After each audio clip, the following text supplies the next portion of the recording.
Madwar 97,000 familja se jirċievu bejnietom 26 miljun u 500,000 euro fl-ewwel minn żewġ pagamenti tal-benefiċċju addizzjonali għall-għoli tal-ħajja. Il-Ministeru għall-Familja u Drittijiet tat-Tfal qal li minn dan il-benefiċċju qed igawdu kemm persuni u familji f'riskju ta' faqar jew vulnerabbli kif ukoll dawk fil-faxxa medja tas-soċjetà. Fil-fatt madwar 55% tal-benefiċjarji mhumiex f'riskju ta' faqar, iżda jiġu mejjuna xorta għax id-dħul huwa anqas mill-medja nazzjonali.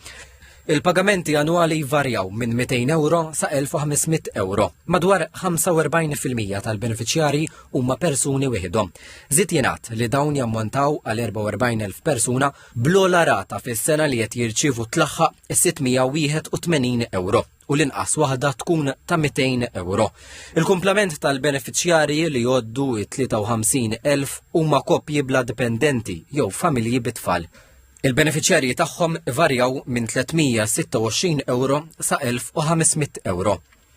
Il-Ministru Falzon qal li bekk qed titwettaq miżura oħra tal-Baġit 2026 bit-tieni pagament mistenni jsir f'Ġunju li ġej. Hawnhekk mistenni jgawdu minnu benefiċjarji ġodda bil-ħlasijiet totali mistennija jilħqu aktar minn 54 miljun euro fuq sena sħiħa.